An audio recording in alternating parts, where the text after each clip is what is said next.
আমি আপনাকে বলি, আল্লাহ রাসূল সাল্লাল্লাহু আলাইহি ওয়াসাল্লাম বলছেন, মান আরাদা ইউনসা ফি আজালিহি ওয়া ইউবারাকাল্লাহু ফি রিজকিহি ফালিয়াসিল রাহিমা।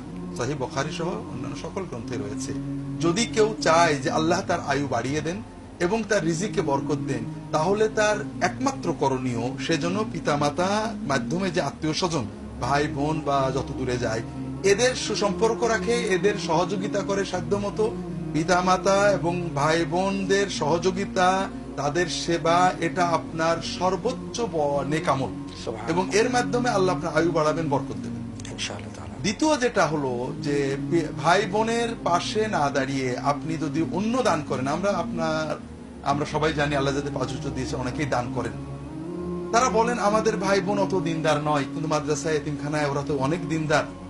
ভাইরা, এমনকি উলামায়ে কেরাম বলেছেন, কোন কোন সাহাবীদের কল রয়েছে যে ভাই বোন আত্মীয় স্বজন যদি নেওয়ার মতো হয়, তাদেরকে না দিয়ে অন্য জায়গায় দিলে আল্লাহ কবুল করবেন। আর তাদেরকে তো আপনি দেবেন শুধু দিনদারির জন্য নয়, দিনদারদের অবশ্যই দেবেন, পাশাপাশি আত্মীয়তার যে হক সেটা আপনাকে আদায় করতে হবে।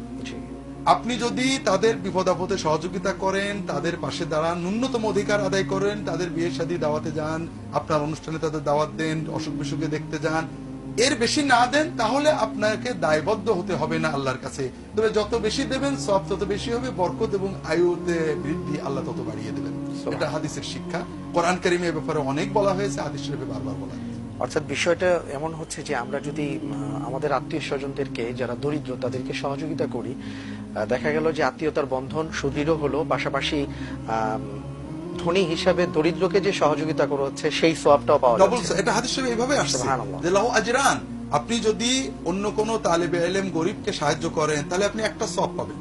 আর আপনার ভাই বোন আত্মীয় স্বজনকে যদি আপনি সহযোগিতা করেন, আপনি দুটো সওয়াব পাবেন। একটা হলো সিলা রাহমি, আত্মীয়তার সম্পর্ক রক্ষা করার সওয়াব, আর একটা দানের সওয়াব। সুবহানাল্লাহ। দ্বিতীয় যেটা, আপনি যদি আত্মীয়দের প্রতি রাগ করে বা তাদের কোনো কারণে অসন্তুষ্ট হয়ে তাদেরকে একেবারে না দিয়ে অন্যদের দেন, তাহলে অন্যদের দেওয়াটা কবুল হবে না বলে উলামায়ে কেরাম বলেছেন। সাহাবীদের থেকে এই ব্যাপারে বর্ণনা রয়েছে।